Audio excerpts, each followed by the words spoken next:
The reality is most people don't actually have a cash deposit, and that's okay because most people are sitting on that equity in their house, and if you've got some usable equity, you can extract that and create a deposit from there.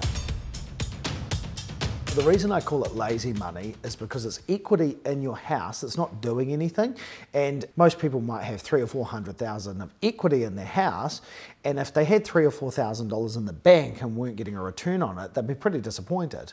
If you have that lazy money sitting in your house doing nothing, then you're getting no return on it. Yes, your house will go up in value, but you can't really use that, so it's a waste. If you take that money out and you use that to invest, then you can actually start to get a return on all that equity that you've already built up. But let's use that example again of a $500,000 house with a $200,000 mortgage. So there's $300,000 worth of equity. Now, not all of that is usable equity, remember, because the bank won't give you all of the equity in your house.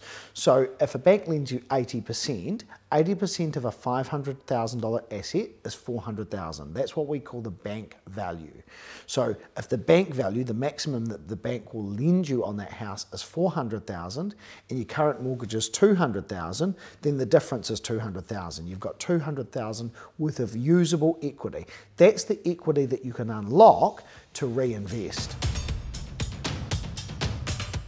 So the way you calculate your usable equity is you take your house value, so whatever your house is worth, and you times that by the percentage that the bank will lend against the house. So generally speaking, we say that that's 80%. So if you've got a $500,000 house and you've got an 80% maximum bank value, that's $400,000. So $500,000 times 80% is $400,000. Now remember, not all houses have the same percentage that you can lend against. So if you've got as one of my clients did, 4 properties on one title, the bank might only lend you 70% on that. Or if you've got an apartment, it might only be 50% or 60%. So you've got to work it out based on your situation. But generally speaking, it's whatever the house value is times 80% if it's a regular home. The sorts of people that might have some usable equity in their house that they can unlock for future investment would be someone that maybe has had a house for a number of years, so someone that's been paying down their mortgage for the last 5 years, or if they've seen some significant growth through the market or through renovations to their own house, or maybe if they've bought and sold a few properties and you know this is their 3rd house, so they've brought across their deposit from previous purchases.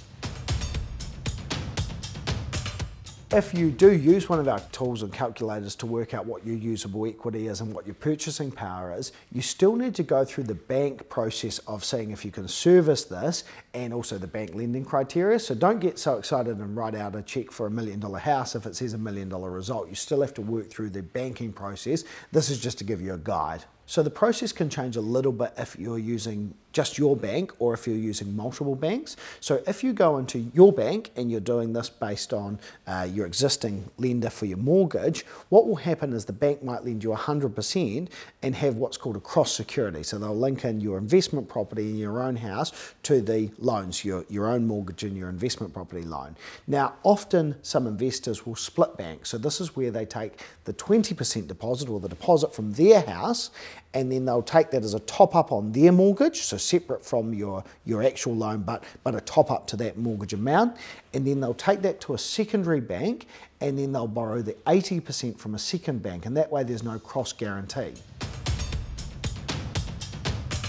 I guess the plus side of doing it all with your bank is that it's very easy. It's very tidy. You borrow all of the money for an investment property and you can see it on your online banking that's already set up. The downside is your investment mortgage is attached to your own house and the bank has the right to sell your house as well as your investment property if you default on the mortgage. So I like the certainty of having a bit of separation, so having your investment properties with another bank and keeping your home as protected as possible.